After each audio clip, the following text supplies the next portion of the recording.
Bonsoir à toutes et à tous.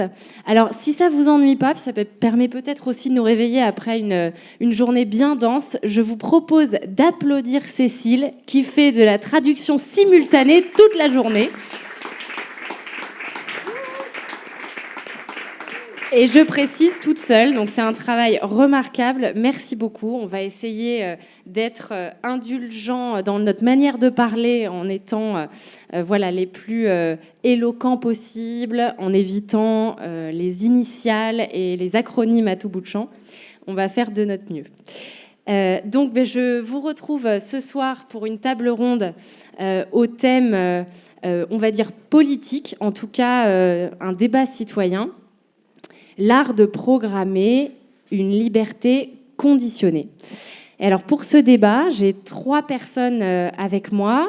D'abord Joris Mathieu, à ma gauche, qui est auteur, metteur en scène, directeur du théâtre Nouvelle Génération à Lyon, et également élu au bureau du Syndéac, qui va nous parler d'une expérience récente, personnelle, qui a défrayé la chronique. François Ribac, qui est compositeur, notamment en théâtre musical et sociologue, maître de conférences à l'Université de Lyon, qui a mené une étude de Dijon, qui a mené une étude récemment justement sur la catégorie professionnelle des programmateurs et programmatrices. Et enfin Agnès Tricoire, qui est avocate et qui est déléguée de l'Observatoire de la liberté de la création, un organe qu'elle pourra nous présenter un petit peu plus avant. Voilà. Alors Agnès sera avec nous jusqu'à 19h. On va tenter d'animer ces échanges sur la prochaine heure, mais bien sûr, il y aura également un temps pour les questions. Alors sur une introduction vraiment très rapide, la liberté de la création, la liberté de programmation et la liberté de diffusion sont des libertés qui ont été réitérées dans la loi LCAP de 2016, la loi donc liberté de création, d'architecture et de patrimoine. Ce n'est malheureusement pas visiblement un garde-fou suffisant, puisque, pour prendre l'exemple le plus récent d'une ingérence politique dans le travail d'un théâtre, notamment liée à une question de gestion de structure, mais aussi de programmation, on a donc la situation d'un CDN, d'un Centre dramatique national, qui est celui du théâtre Nouvelle Génération, qui s'est vu supprimer du jour au lendemain ces 175 000 € de subvention de la part de Laurent Wauquiez, et je dis bien volontairement de Laurent Wauquiez plutôt que de la région Auvergne-Rhône-Alpes, puisque c'était une décision toute personnelle. Une région qui pourtant attribue 8 € à peu près par habitant dans sa politique culturelle, versus une moyenne de 12 € pour les autres régions de France. Et il faut le dire parce que bien sûr, il y avait un discours qui était tenu notamment sur le fait de rationaliser ses dépenses, et on sait ce que ça veut dire. Donc on va commencer avec Joris Mathieu sur cet épisode, qui va pouvoir nous en dire plus sur cette coupe budgétaire, son contexte et son aspect drastique. Joris Mathieu, à vous la parole. Merci Marie pour cette introduction. Je vais effectivement vous faire un petit récit de comment les choses se sont produites pour le théâtre Nouvelle Génération, tout en rappelant que certes, c'est un cas qui a été médiatisé, mais il ne faut pas que ce soit l'arbre qui cache la forêt, parce que dans notre région, en particulier, les cas sont nombreux. Mais c'est vrai que sur le théâtre Nouvelle Génération, ça a été une décision particulièrement radicale et, à titre très rare d'ailleurs, motivée dans sa décision par l'exécutif régional comme un retrait de subvention suite à une prise de parole qui était une prise de parole syndicale qui dénonçait depuis maintenant 1 an et demi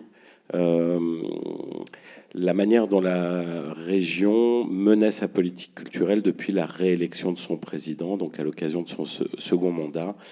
D'abord dans une grande opacité, deuxièmement sans donner aucune vision aux structures et aux équipes qu'il subventionnait, en différant les votes des subventions, en ne donnant jamais aucune indication sur les montants qui allaient pouvoir être obtenus, et avec des réponses qui arrivaient en général au mois de juin ou juillet pour des exercices en cours, ce qui, dans la capacité à avoir une gestion saine dans une structure culturelle, est quand même particulièrement problématique. Donc, suite à mon expression syndicale qui critiquait à la fois ces méthodes, mais aussi l'entreprise qui pouvait se dissimuler derrière, à savoir une entreprise qui me semblait être, et j'exprimais une opinion, une entreprise de déstabilisation de l'ensemble d'un secteur. Il faut voir plusieurs choses. C'est-à-dire que je passe un peu vite sur le cas spécifique du TNG et du retrait de ses financements pour aller un peu plus sur le fond du sujet. Il me semblait que l'entreprise qui était menée par cette collectivité consistait avant tout à chercher à se désolidariser de la logique du cofinancement de la politique culturelle à l'échelle territoriale et donc de se démarquer de la politique menée par l'État, en ciblant très particulièrement quand même les structures labellisées et reconnues par l'État. Et deuxièmement, là encore, j'exprime une interprétation, mais l'intuition qui était la mienne, c'est que la région évaluait, je dirais, l'amortissement qu'elle allait pouvoir faire des crédits investis. Là où elle était extrêmement minoritaire dans ses financements, il semble assez clair qu'elle a estimé qu'elle ne pourrait pas revendiquer la paternité des projets, et j'emploie volontairement le terme de paternité, parce qu'il y a quelque chose qui est aussi très... une démarche qui est très à la fois autoritariste et aussi très paternaliste, pour récupérer des crédits et les investir en partie dans des projets qui n'étaient jusqu'à présent pas aidés, ou des projets où la région allait pouvoir être majoritaire, avec une logique, je dirais, de marque, de pouvoir brander des événements et des projets, pour en revendiquer la paternité, et peut-être, et ça ouvre un peu sur la question qui est la nôtre aujourd'hui, exercer un contrôle plus fort sur l'orientation de ces projets. Alors, peut-être juste, Joris Mathieu, avant de rentrer effectivement dans le fond de la motivation du président de région, pour qu'on comprenne quand même le séquençage, c'est-à-dire que vous aviez une convention triennale, et vous avez appris par voie de conférence de presse le fait que vous auriez une suppression totale suite à cette expression dont vous avez parlé dans Télérama, il me semble.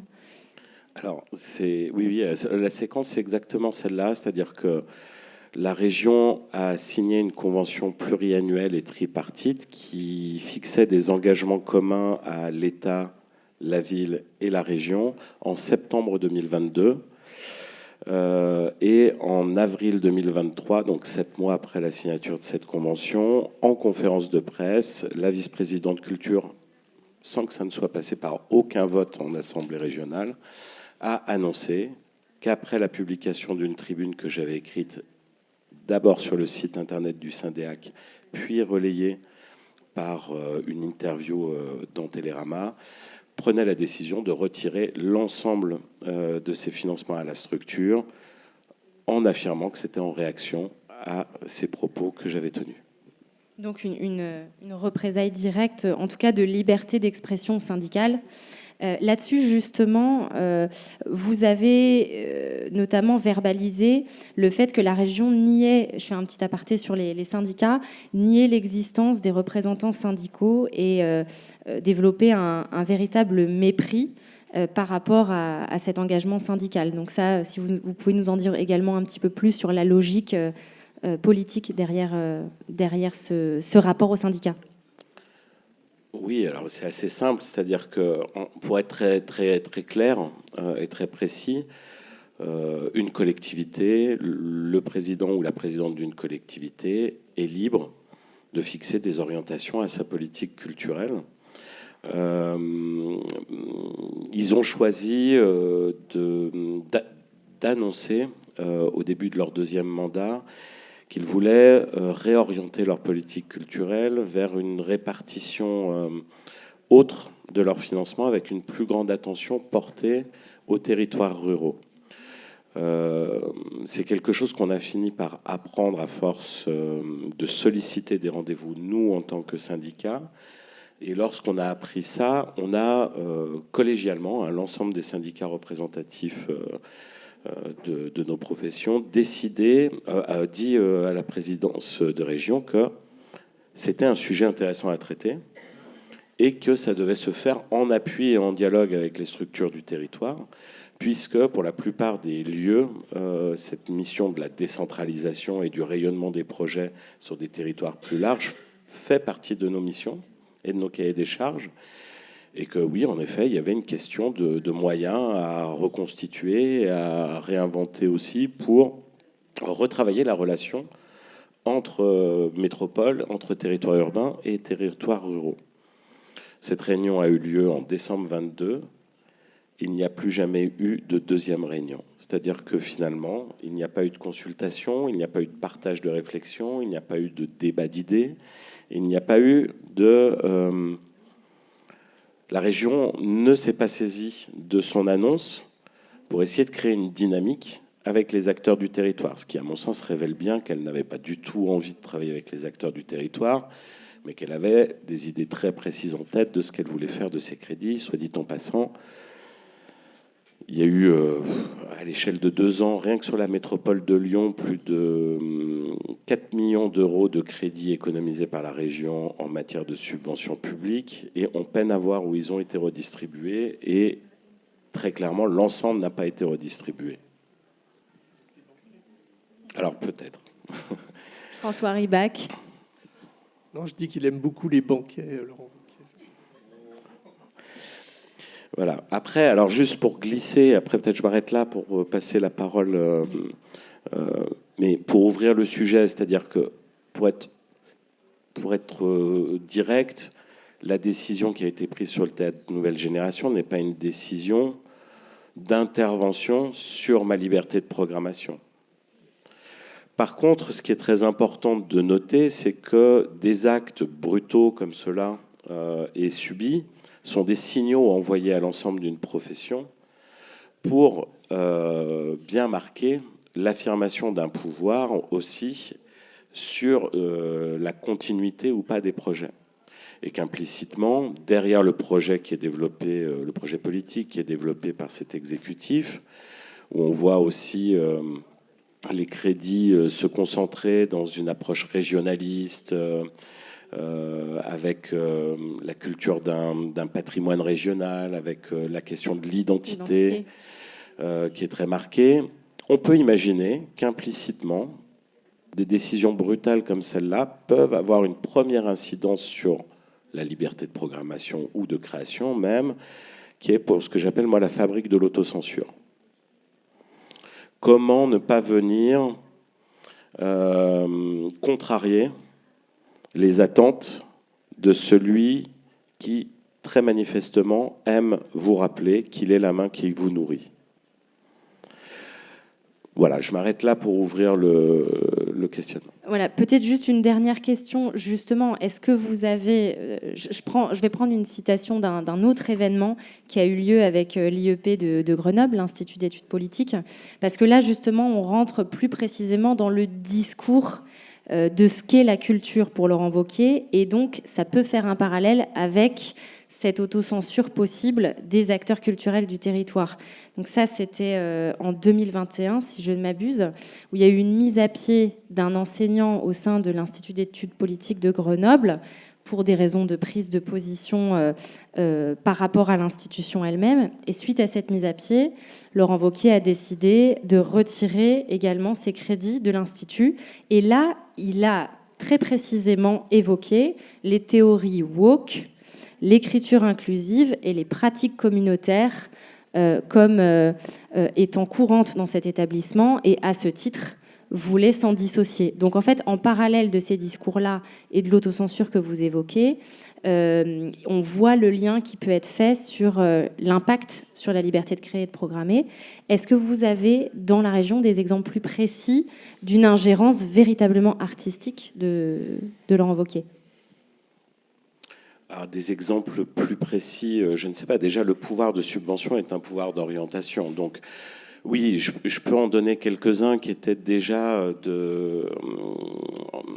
c'était déjà le cas lors de son premier mandat. Et c'est une période à laquelle, au début de son mandat, de nombreuses associations LGBTQ qui organisaient des événements culturels type festival de cinéma gay, lesbien, ou des événements culturels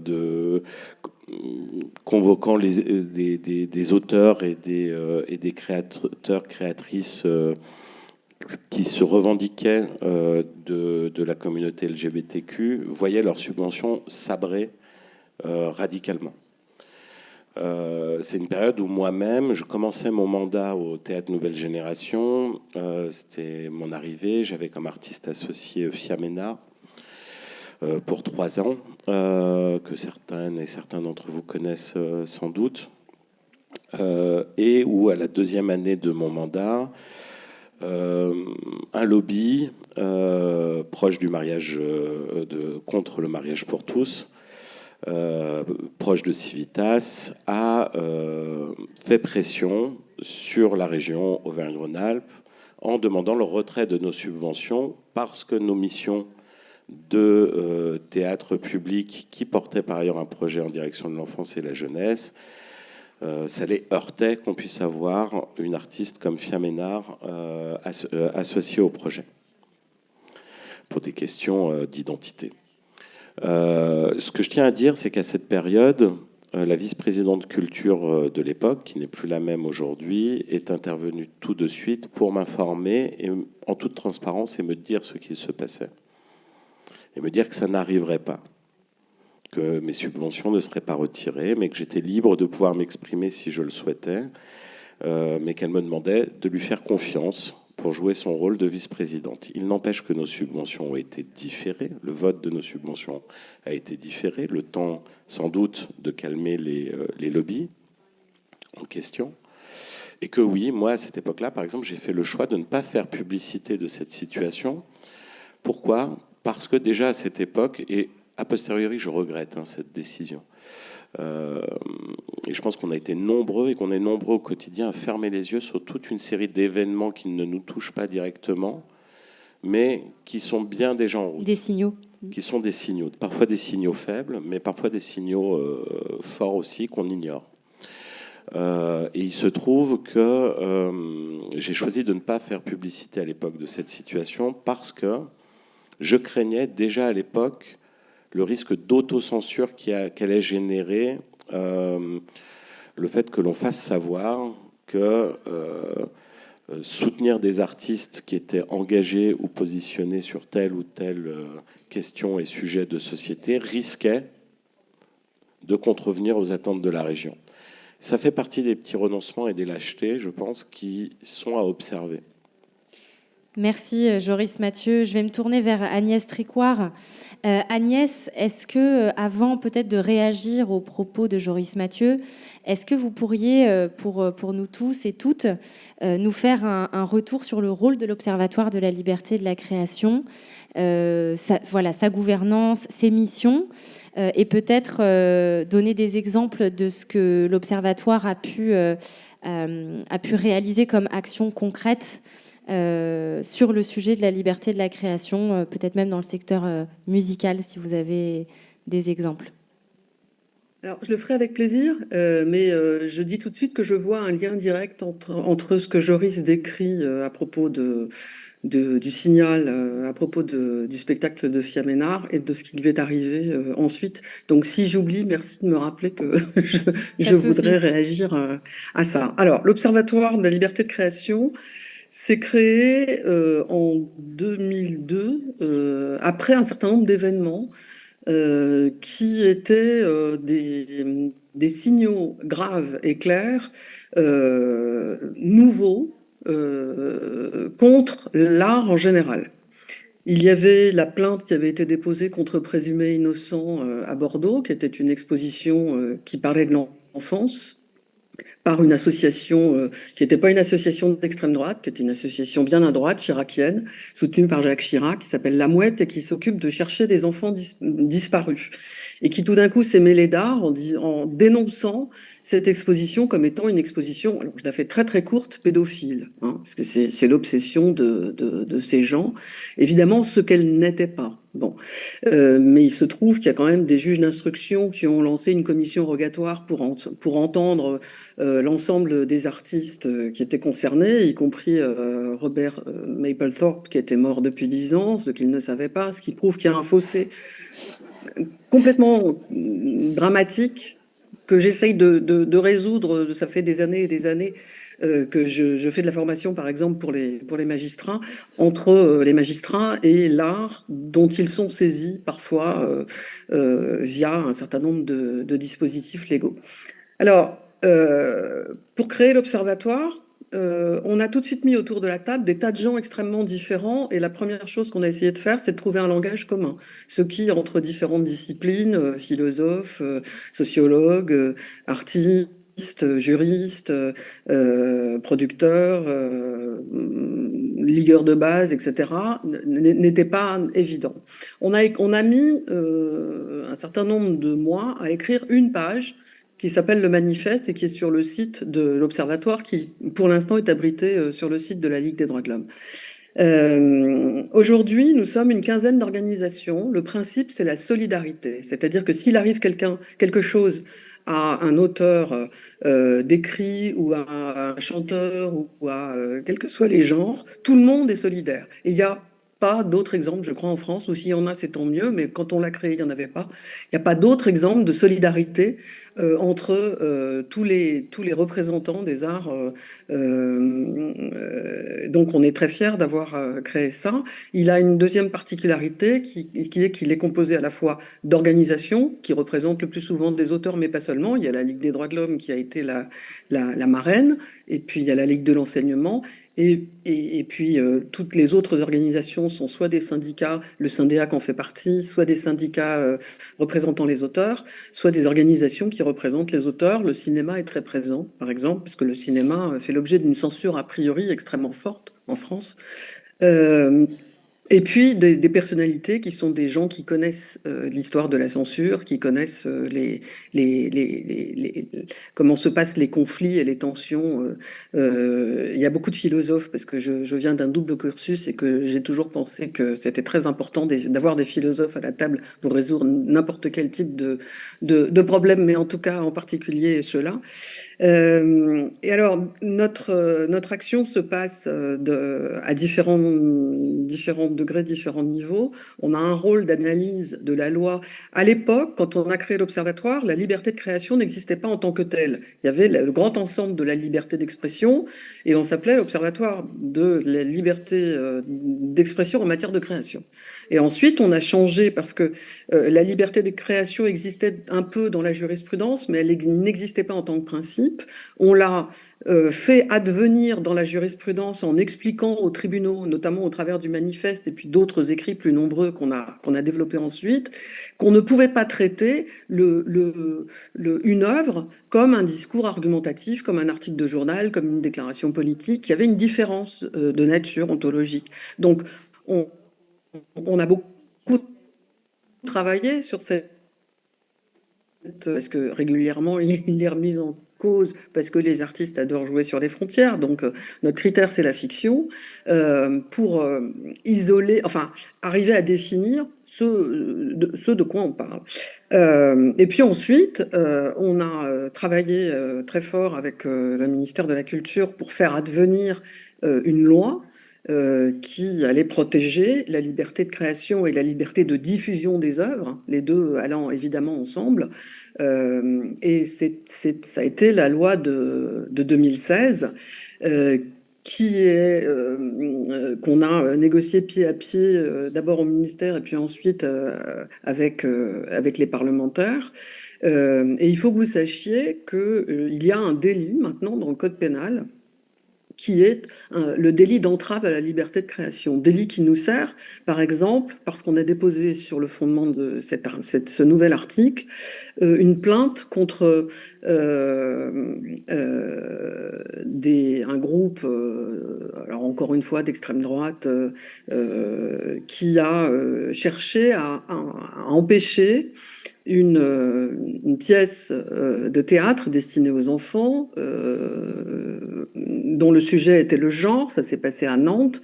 Dans un premier temps, Civitas a collé sur toutes les écoles qui devaient envoyer des enfants à ce spectacle une affiche avertissant tout le monde, et notamment les parents qui prenaient une très très grande responsabilité en laissant leurs enfants aller voir un spectacle qui était susceptible de les corrompre. Dans un deuxième temps, ces gens sont venus devant le théâtre lors d'une des représentations, qui était d'ailleurs paradoxalement pas celle qui était destinée aux enfants, mais celle qui était ouverte aux parents et à tout public. Ils ont tracté devant, alors c'était plus Civitas, c'était le syndicat qui a la Manif pour tous, qui s'est transformé, qui a un nouveau nom. Et puis, ils ont essayé, il y avait des barrières devant le théâtre, et puis, comme ils n'ont pas réussi à empêcher le public d'accéder au théâtre parce que les organisateurs avaient fait venir des vigiles, parce qu'on en est là quand même, ils ont fait mine de se retirer, puis il y a un groupe de 3 barbouzes qui sont arrivés et qui sont allés couper l'arrivée d'électricité du théâtre, qui ont ouvert le boîtier, qui était déguisé en technicien, et qui sont allés couper carrément l'arrivée d'électricité, ce qui fait qu'il y a eu une interruption évidemment en plein milieu du spectacle. Et puis le public, alerté par le directeur du festival, a demandé aux 2 comédiens chanteurs de continuer le spectacle. Les techniciens ont réussi à rebidouiller une entrée d'électricité de fortune, et le spectacle s'est terminé sous l'ovation du public, qui a soutenu complètement les acteurs qui étaient en difficulté. Donc là, on a déposé une plainte pour entrave à la liberté de création. Donc vous voyez qu'on a créé des nouveaux outils aussi, alors qui permettent pas forcément d'intervenir a priori, mais sur la base de ces outils, les professionnels, quand ils sont menacés, doivent savoir qu'ils peuvent aussi solliciter la protection de la police ou de la gendarmerie, puisque le principe, c'est la protection de la liberté de création et de la liberté de diffusion des œuvres.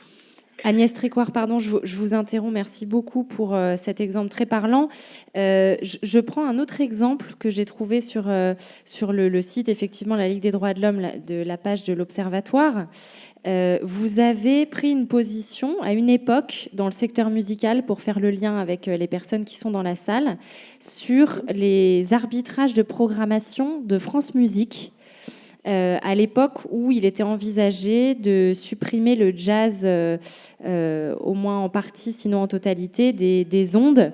Est-ce que vous pouvez nous en dire plus sur les modalités de sollicitation pour en venir à ce communiqué, et peut-être ses effets ?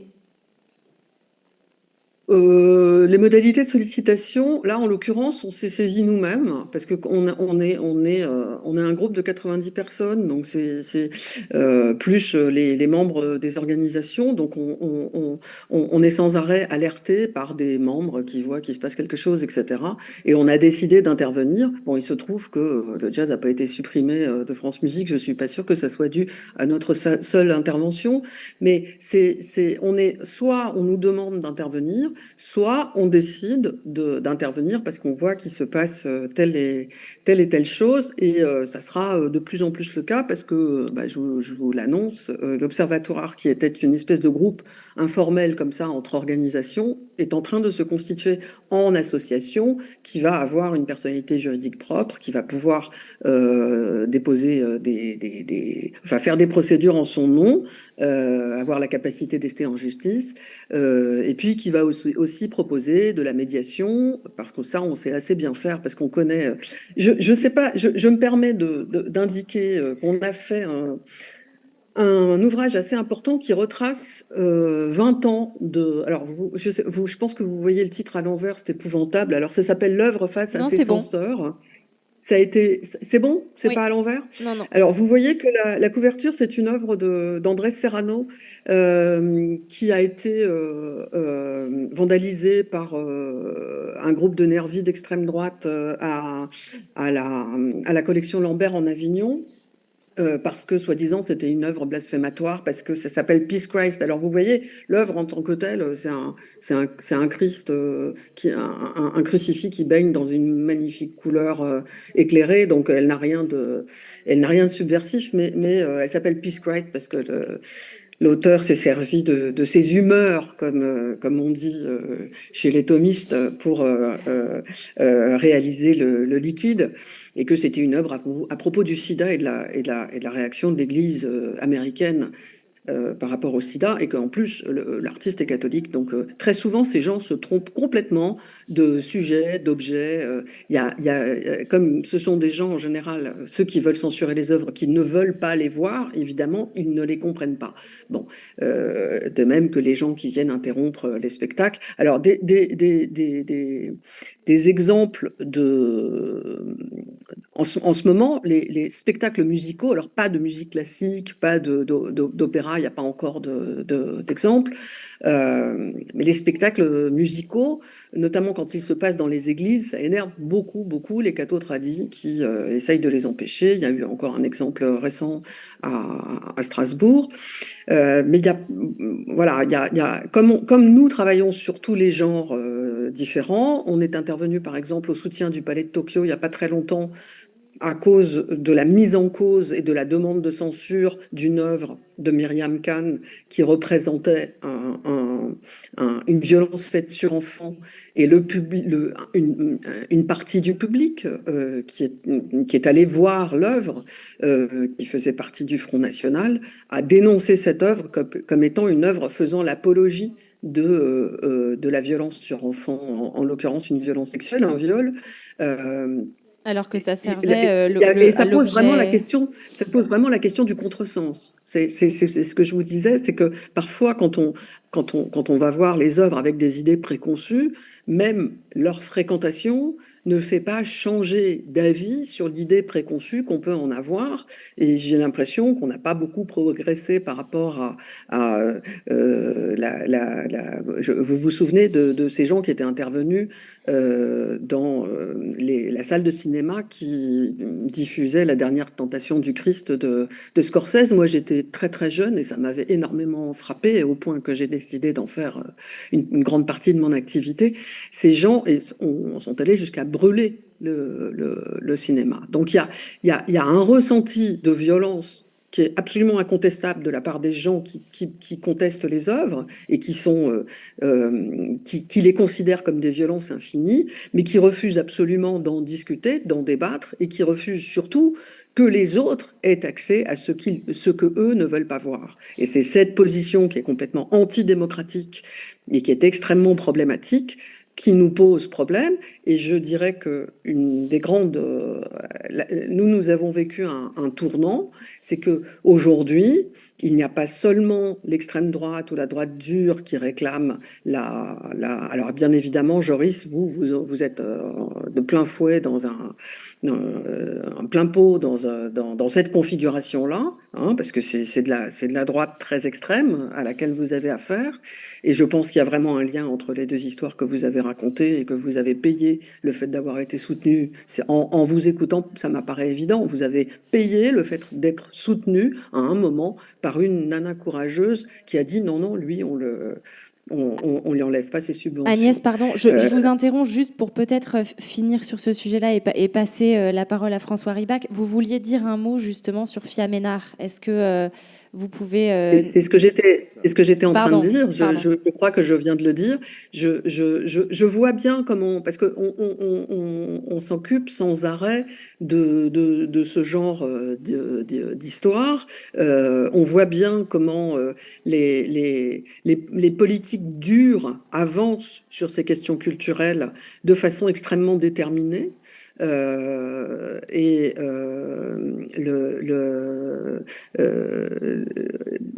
pour revenir au Front National, ils ont un programme politique qu'ils considèrent comme une bataille culturelle.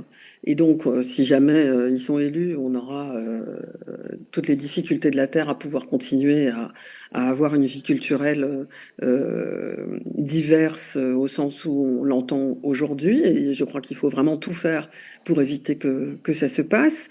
Mais je termine juste sur la parenthèse que je commençais à ouvrir.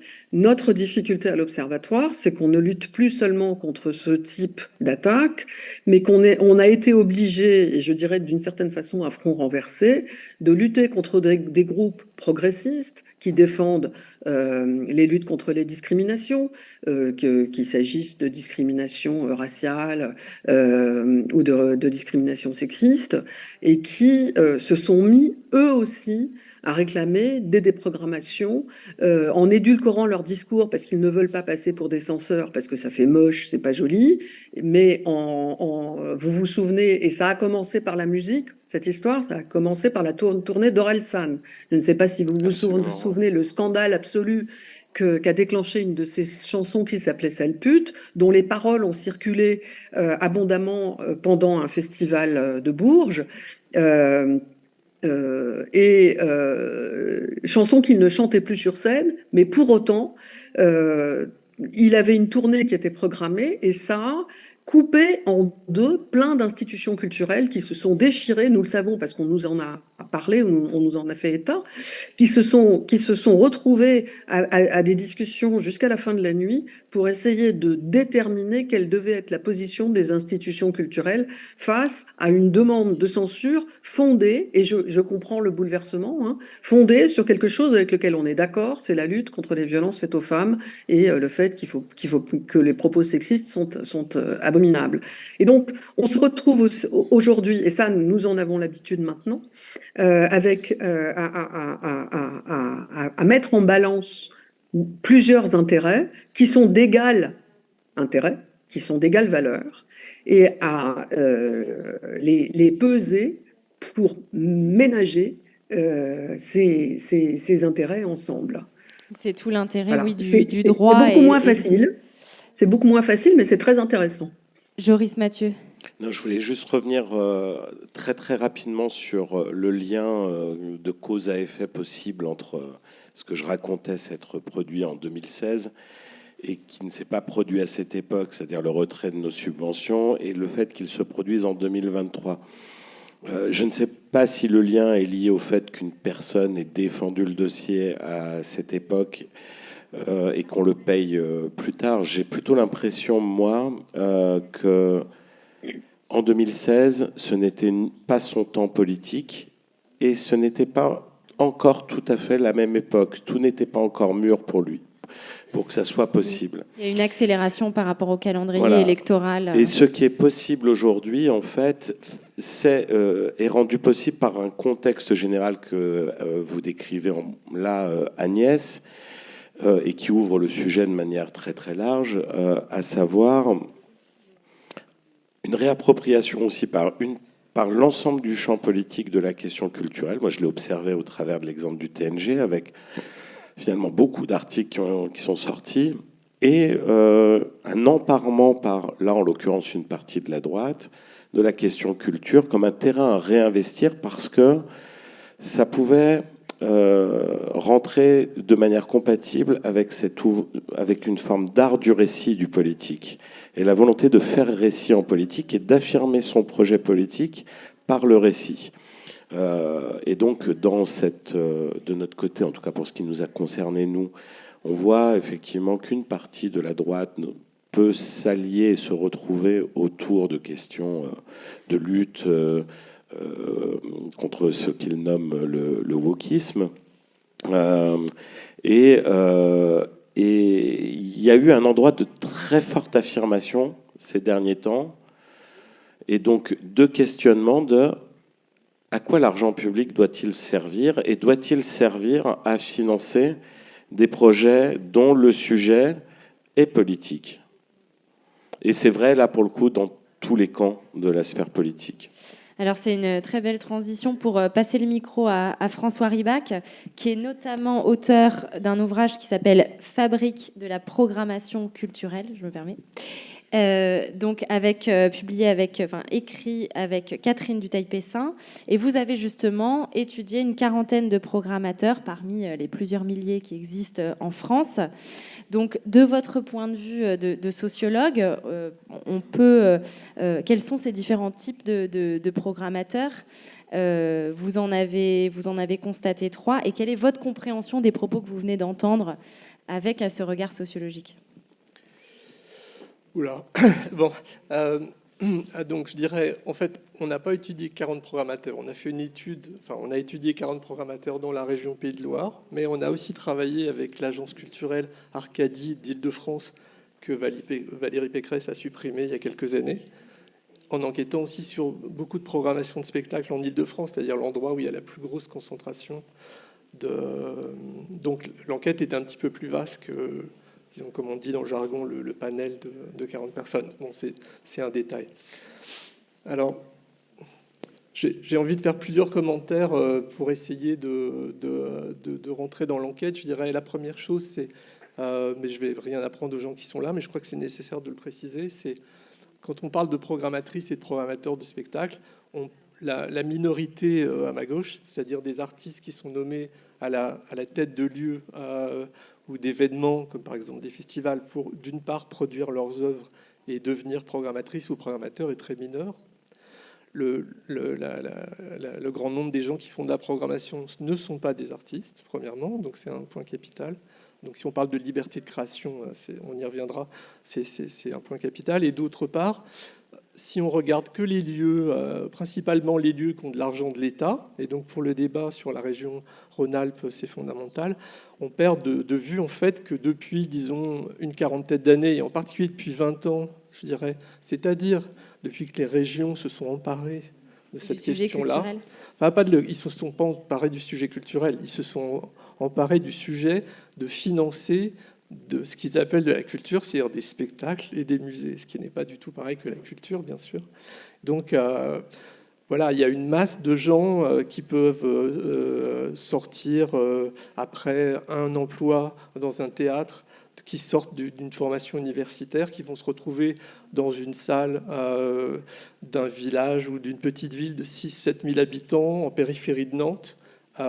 La maire va penser que ça serait intéressant de faire venir des gens qui travaillent à Nantes dans les classes moyennes ou supérieures et qui préféreraient habiter dans cette petite ville, puisqu'en plus on a un plan d'occupation des sols, on permet de construire des maisons individuelles, les gens vont trouver la qualité de la vie, les mômes vont aller dans une école qui sera moins dure, etc. Donc ce que vous voulez dire, c'est qu'il y a des profils extrêmement variés parmi les personnes qui programment. Et il y a des milliers de salles de spectacle comme ça, de toute grandeur, de toute dimension, sachant qu'en plus, on parle de cirque, de musique, de théâtre, de salles polyvalentes, et ainsi de suite. Donc, je crois que c'est important de prendre compte de ça, c'est-à-dire il faut essayer de ne pas regarder que les endroits qui sont documentés par la presse et qui obsèdent beaucoup les débats dans les politiques culturelles, puisqu'en fait, c'est ailleurs qu'elle se fait pour l'essentiel.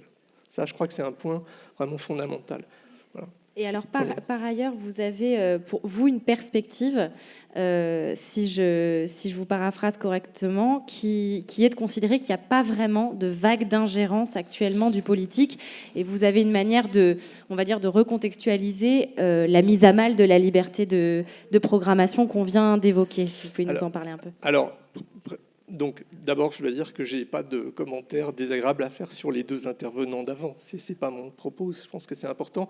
Je dirais même, avant de répondre à votre question, que ce n'est pas seulement la droite et l'extrême droite qui s'occupent de wokisme. Moi, je suis un universitaire, donc avant, j'étais un artiste, et quand j'étais universitaire il y a quelques années, la ministre de l'Éducation supérieure a raconté qu'à l'université, il y avait des woke, que le genre était et le décolonial colonisait et faisait du terrorisme. Autrement dit, notre problème aujourd'hui, c'est pas uniquement la droite et l'extrême droite, c'est l'alliance, disons, ultra basée sur des valeurs, comme ils disent, cet arc, disons, d'extrême droite qui s'appelle républicain. Et je pense que, voilà, je voulais juste dire ça, c'est le gouvernement qui fait ça. Il n'y a pas très longtemps, Macron a fait une sortie sur l'écriture inclusive et il l'a mis dans son agenda, je dirais. Bon, je ferme cette parenthèse.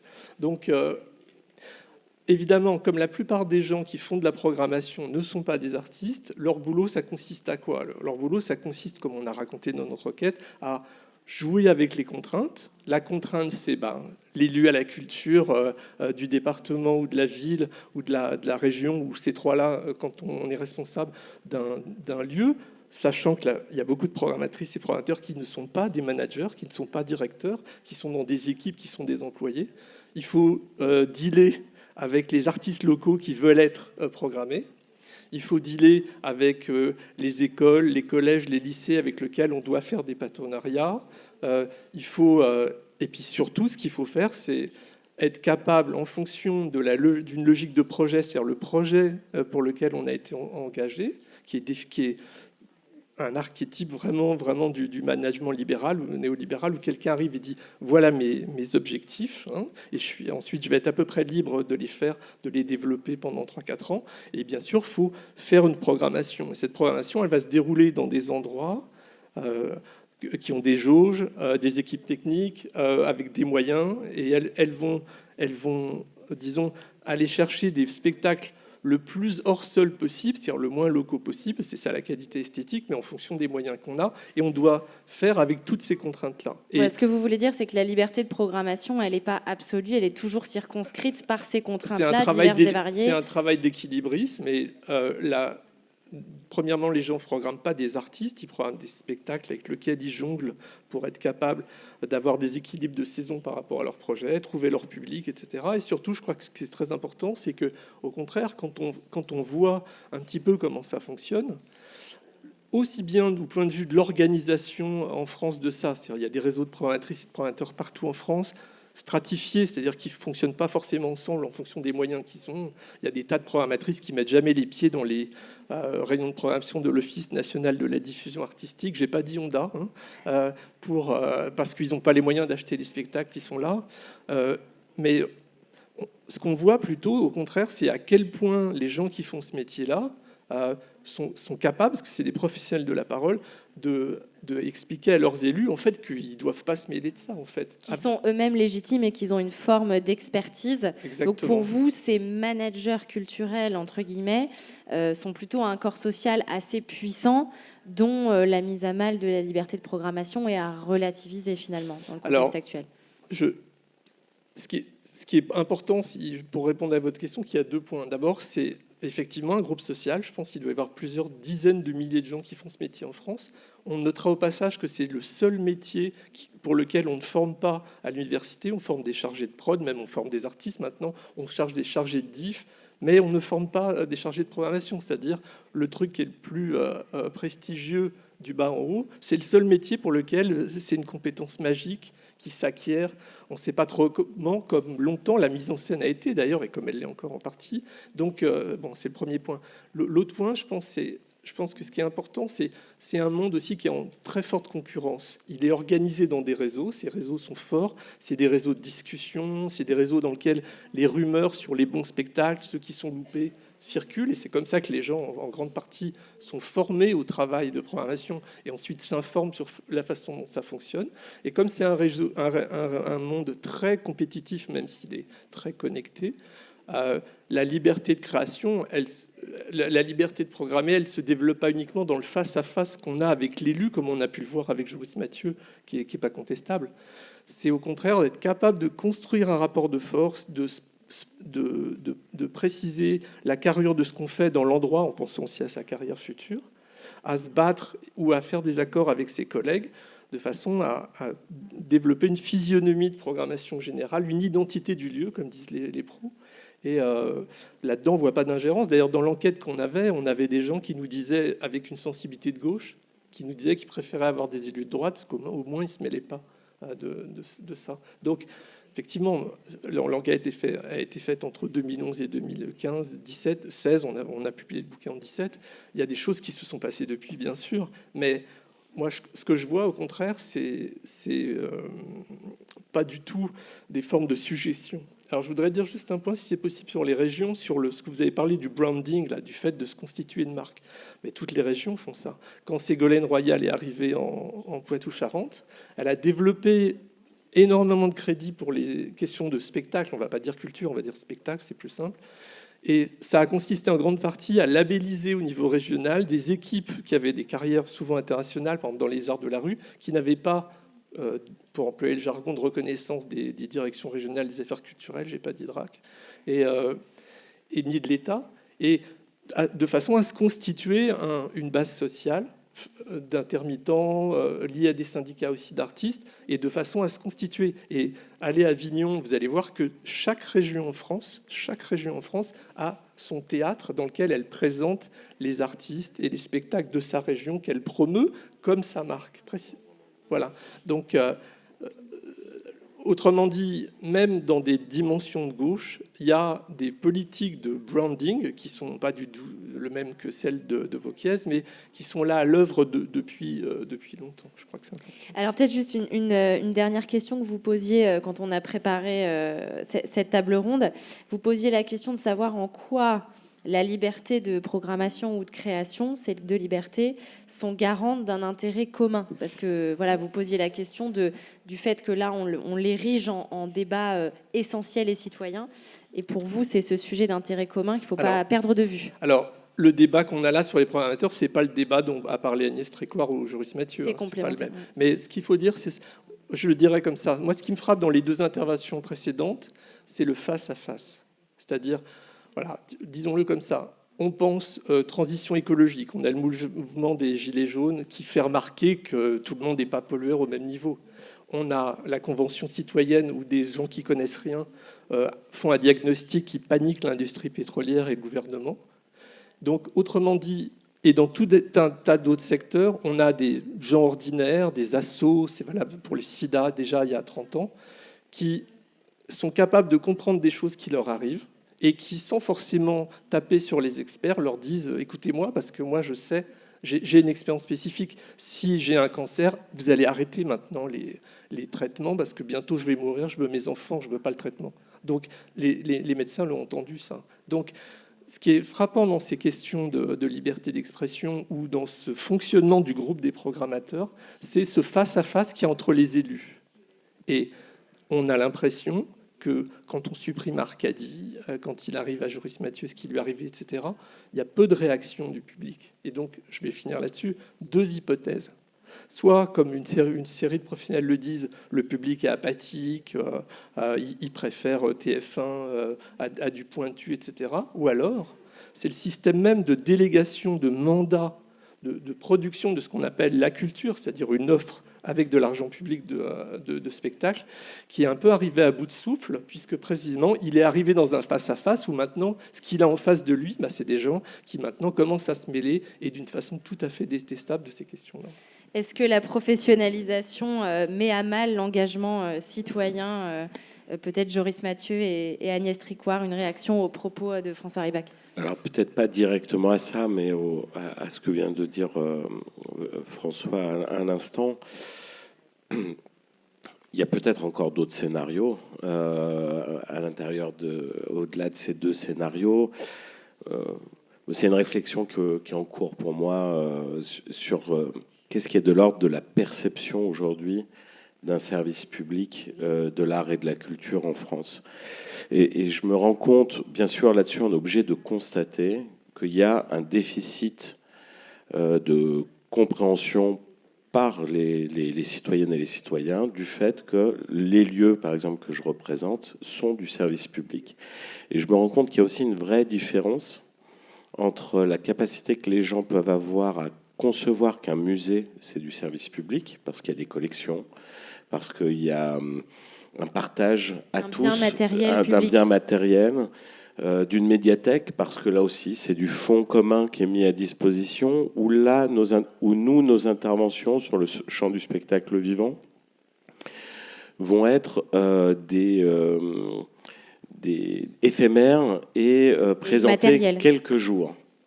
Et donc, il y a quelque chose qui n'est pas complètement ancré, Et par ailleurs, il y a une défiance vis-à-vis du service public dans son ensemble. Il y a quelque chose qui s'est étiolé et qui est à reconstruire. Hein.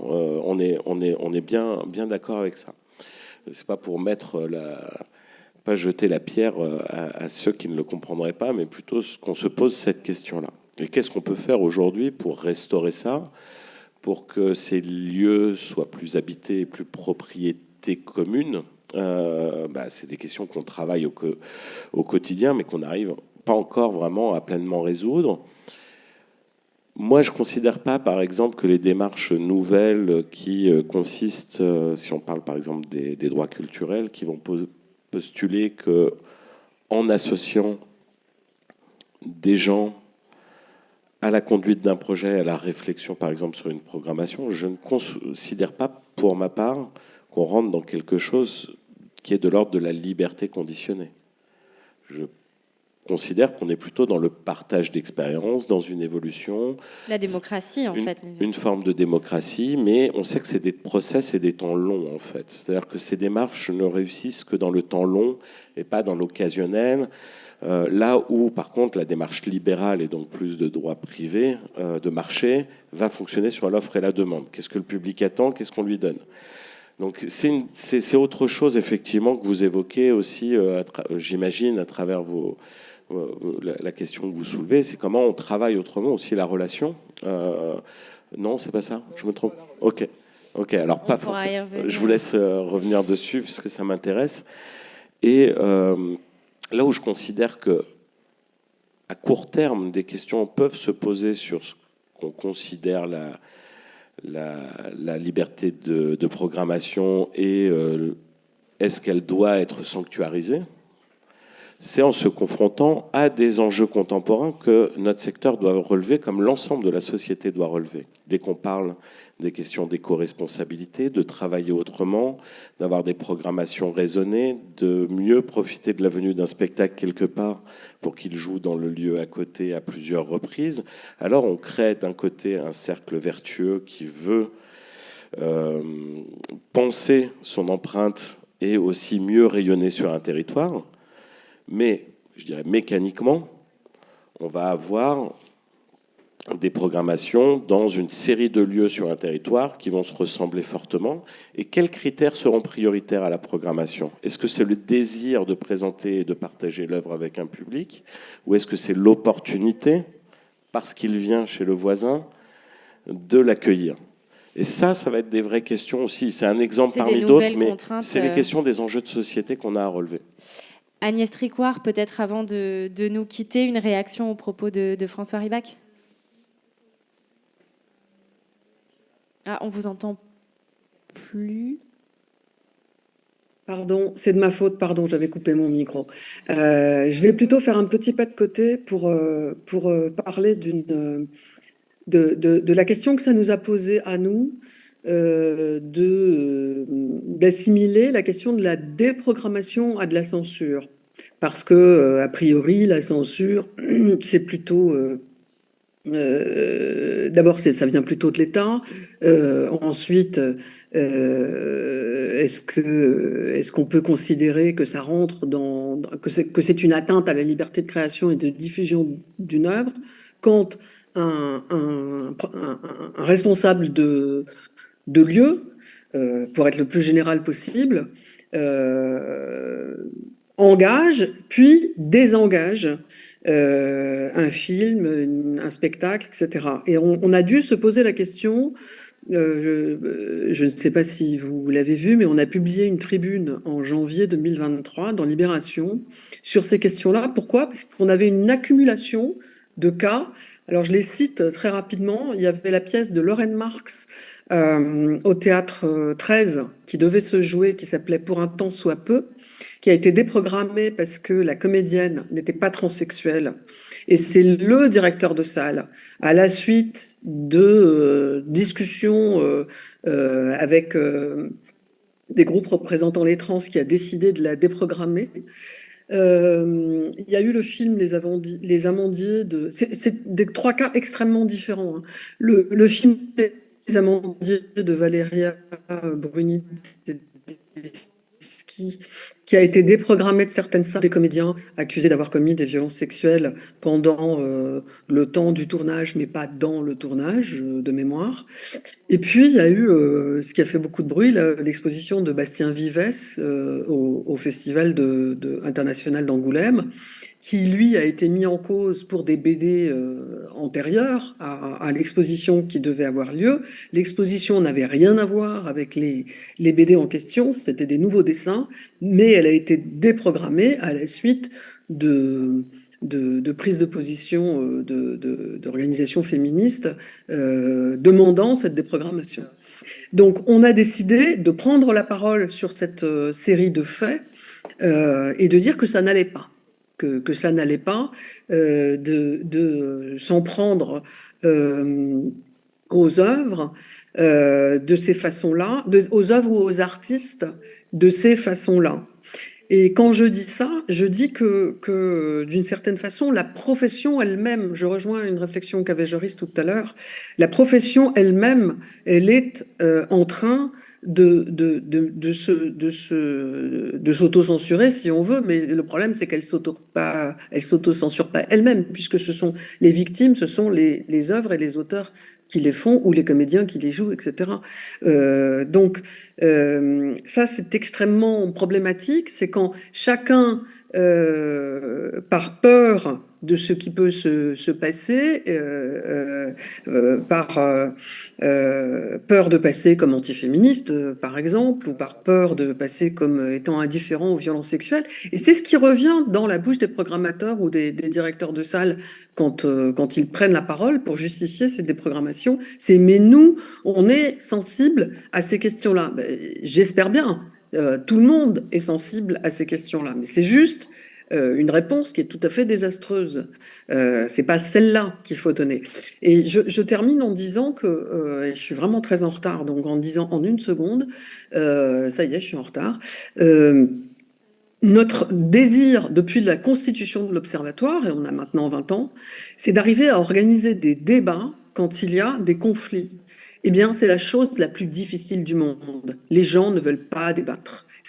Moi, ça me terrifie, ça me pétrifie, et je ne renonce pas. Mais je vous fais juste part de mon sentiment. C'est non seulement difficile, mais quasiment impossible. Et je suis obligée de vous quitter parce que j'ai une réunion de l'Observatoire qui commence à l'instant. Je vous remercie infiniment de votre invitation. Merci, bon merci à vous tous. Agnès de votre participation. Bonne réunion, merci. Merci beaucoup, au revoir. On va juste terminer peut-être cette table ronde, puis vous passer la parole, parce que malgré l'heure tardive, certains d'entre vous ont peut-être envie d'intervenir. François Ribach, vous aviez juste une précision sur la notion de relation, sur l'interprétation que faisait mon voisin. Il me semble que vous avez parlé des musées, par exemple, en disant qu'ils sont bien... Prenons l'exemple d'une bibliothèque, par exemple. Il y a un très joli livre de la chercheuse Joëlle Lemarec sur les bibliothèques. On va à la bibliothèque publique de Beaubourg. Il y a des gens qui viennent là parce qu'ils ont froid, d'autres qui viennent là parce qu'ils ont chaud. Il y a des vieux pépés, comme je serai bientôt à la retraite, qui viennent travailler tous les jours un truc. Il y a des gens qui viennent bachoter pour préparer leur examen parce qu'ils sont dans des pioles minuscules de Crous, etc. Et puis, il y a des programmateurs, des prescriptrices et des prescripteurs, des médiathécaires, des bibliothécaires, à qui on demande un bouquin sur les extraterrestres. Donc, en gros, ce qu'on voit dans une bibliothèque de ce type-là, c'est des formes très raffinées d'attention, de care, de prendre soin aux autres. Et bien sûr, les gens qui choisissent les livres, les médias, sont en nombre limité, il faut toujours les reconstituer, etc. Donc ils font bien un travail de prescription culturelle, ils choisissent des œuvres, des disques, des films, mais les formes de relation entre le public, qui est très varié, et sont très différentes. Alors moi je dirais ça comme ça, je dirais, dans le monde du spectacle, on a tous les archétypes du monde néolibéral.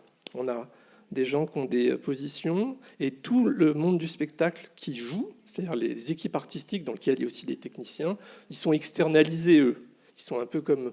Je vais faire une provocation tout à fait pertinente, à mon avis. Je viens de lire un bouquin de Jeanne Guien sur l'introduction des gobelets jetables, comment ça a été promu comme un truc pour la santé. voilà, l'obsolescence programmée, on en vient aux questions écolo dans le monde du spectacle, c'est ces externalités qui sont toutes ces équipes artistiques. Or, d'où on vient ? À la fin des années 60, en France, il y avait, comme il y a aussi en Allemagne, des théâtres publics avec des troupes de théâtre, des spectacles des troupes de danse, des troupes de classique. Bien sûr, on a autre chose que de la danse classique et de l'orchestre classique aujourd'hui, mais c'est comme le musée. Là, il y avait aussi des collections permanentes, des répertoires qui étaient joués toute l'année, etc. Et aujourd'hui, il reste que la Comédie Française qui fait ça. Donc, il ne faut pas s'étonner. Alors, si dans un monde qui est lui-même basé sur le consumérisme, c'est-à-dire sur le fait de lessiver tout le temps les mêmes programmations, toute l'année sont rechangées, on n'arrive même pas à trouver ce qu'un lieu a fait l'année d'avant. Si les gens ne considèrent pas ça comme des services publics, c'est pas qu'ils préfèrent TF1. C'est que le fonctionnement du monde des spectacles et de la musique, c'est pas le public versant privé versus public, c'est un monde dans lequel l'externalisation et la prolifération qui est maintenant devenue le problème. Parce que liberté de créer, c'est faire toujours du nouveau, mais faire toujours du nouveau, c'est donc détruire le monde maintenant d'un point de vue écologique. Et donc, cette question-là ne sera pas résolue par des tournées raisonnées. On sait ce que c'est que l'agriculture raisonnée, c'est pas très raisonné en fait. Joris Mathieu, une réaction peut-être à cette prise de position. Puis après, si vous avez des questions, n'hésitez pas à vous signaler comme ça rapidement. On fait passer les micros. Je voudrais juste dire un truc, c'est moi je vais au Festival d'Avignon, je consomme des spectacles et tout ça, j'ai pas de problème avec ce monde-là. Je propose pas qu'il soit détruit. Non, mais moi je pense que le sujet mériterait vraiment d'être développé parce qu'en fin de compte, ce dont vous parlez, c'est des choses qui sont désirables, c'est-à-dire les temps longs de présence des artistes sur les territoires, c'est évidemment ce qui produit du sens et dans les métiers et dans la relation aux gens. La modification et la transformation des usages des lieux et pour qu'ils aient des usages multiples et que ce soit des lieux qui soient fréquentés, pas seulement à horaires convoqués de représentation, mais autrement, c'est des choses qui sont effectivement désirables et souhaitables et que je pense qu'on est nombreux dans notre secteur à souhaiter pouvoir mettre en œuvre. Se pose la question de la mutation en fait de ces fonctionnements et de ces outils et de leur accompagnement. Et là, je vous rejoins beaucoup plus prioritairement qu'une réflexion sur des tournées raisonnées qui ne seront pas une réponse. Est-ce qu'on a une ou deux questions dans la salle ? Une participation magnifique. Jean-Michel Maté. Super. Selon la tradition, première question. Jean-Michel Maté, Festival de Besançon. Donc, je suis programmateur. Alors, je ne sais pas s'il y a un art de programmer. C'est un peu... Je ne me considère pas comme un artiste de la programmation, mais on parle de conditions, évidemment. Donc, la programmation, comme vous l'a dit, M. Rybak, c'est avant tout se jouer de beaucoup de contraintes. Et il y en a de plus en plus. Je ne vais pas trop parler là-dessus, de toutes les nouvelles contraintes qui viennent de plus en plus. Mais je vais vous donner un petit exemple quand même des choses qui sont acceptables, toutes ces contraintes qu'on accepte pour programmer. Mais il y en a certaines où il y a des choses beaucoup plus insidieuses et que ces grands clashs qu'il y a pu y avoir. Moi, j'ai eu cette année, pour la première fois, j'ai programmé un orchestre qui venait d'une autre région et le bureau s'est emparé de la question et s'est allé jusqu'à faire un vote sur ce programme. Donc, ma programmation était soumise au vote du bureau. C'est peut-être pas grand-chose, mais si, ça veut dire que voilà, on commence donc c'est insidieux et c'est quelque chose qui n'est pas admissible. Alors, ça mérite pas de saisir l'observatoire, mais c'est le début de choses comme ça où le programmateur doit être... Il y a des contraintes qu'on accepte, il y en a de plus en plus, la parité, la tradition, etc. Mais il y a celles qu'on ne doit pas accepter. Et là, j'ai pris vraiment une très grosse colère. Et je ne lâcherai pas là-dessus. J'espère que les autres programmateurs doivent aussi être alertés sur ces choses-là insidieuses où on remet en cause ces choses-là de manière un peu... Voilà. Et là, le sujet spécifiquement, c'était le fait de... Voilà. Bon, je vais dire très clair, ça ne sortira pas d'ici. Dans le bureau du Festival de Besançon, il y a quelqu'un qui est également musicien de l'orchestre de Besançon. Et j'ai programmé l'orchestre de Dijon, qui n'était jamais venu. Alors là, c'était le crime. Dijon-Besançon, voilà, c'était un vrai risque. Mais oui, mais alors, on peut en parler, mais qu'on me dise c'est des mauvais, c'est des nuls, on met en danger la programmation, et qu'on doit aller jusqu'à faire un vote, que je soumets ma programmation au vote du bureau sur le fait d'inviter un orchestre, ça veut dire qu'on remettait en cause mon jugement artistique. Et je pense que c'est les limites qu'il ne faut pas accepter. Bon, pardon pour cette...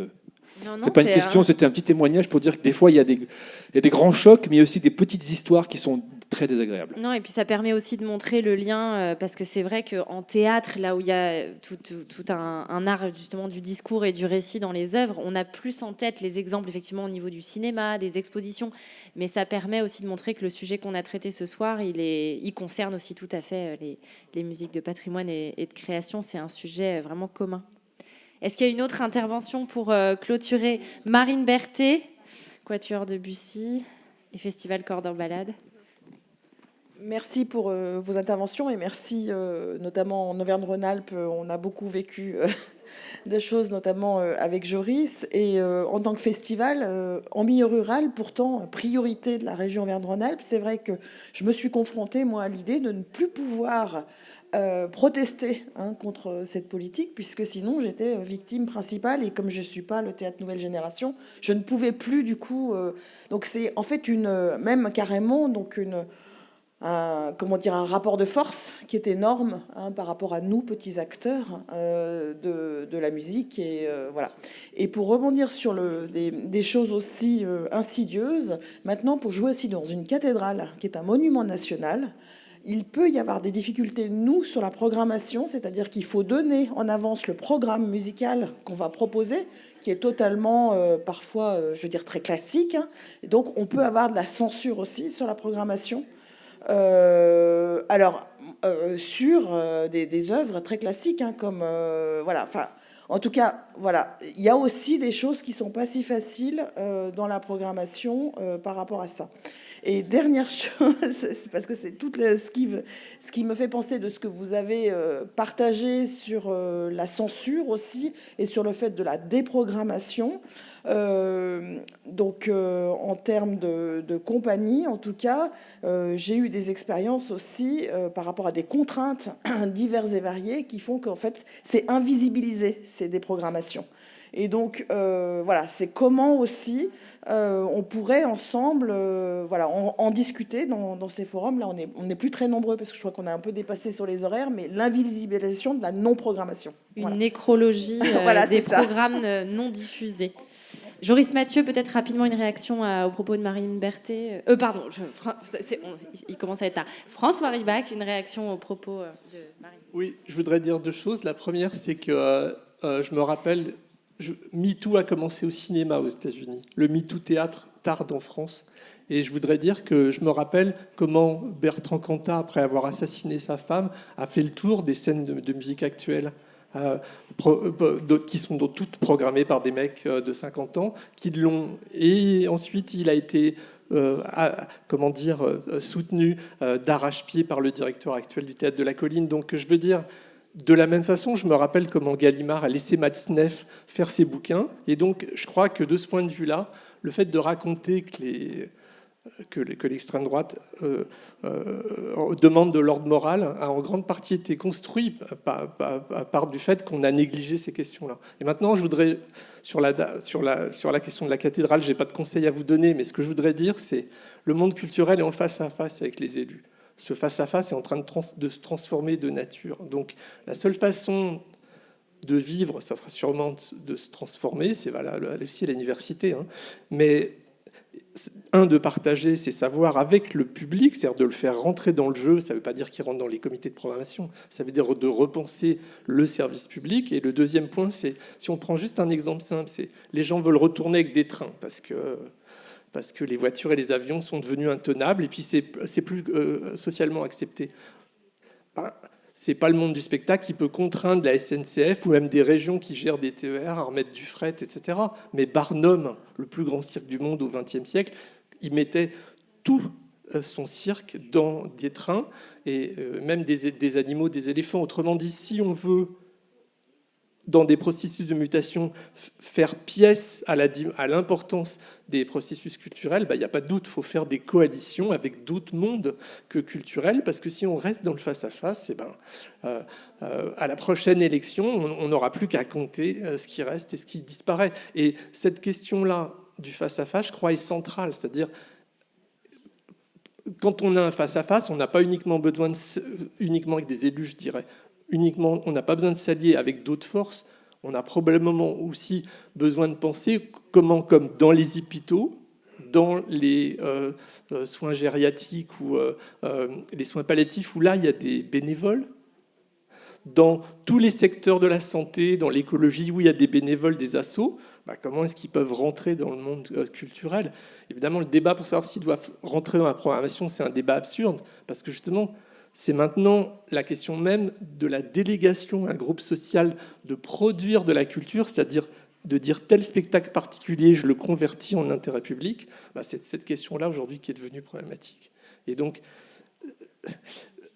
il va falloir muter avec le monde public, parce que sinon, effectivement, on ne sait pas ce qui se passera. Peut-être que ça se passera bien pour le groupe professionnel, mais si ça se passe mal, il se passera ce qui se passe d'habitude quand le public n'est pas investi dans des choses.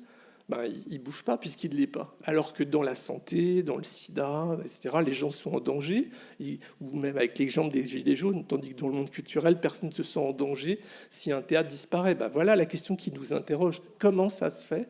C'est parce qu'ils ne sont pas dans le jeu, en fait, même s'ils sont spectatrices. Et de ce point de vue-là, comme des centaines de milliers, des milliers de gens qui fréquentent ces dispositifs, il n'y a pas de problème là-dessus. Je ne pense pas que c'est la question. La question, c'est la mutation avec le public, je pense. Ce qui appelle une future table ronde pour écrire la suite. Et donc, sur ce, on va vous libérer, vous remercier pour votre attention et pour le fait d'avoir duré jusqu'au bout, malgré les horaires. Merci à tous.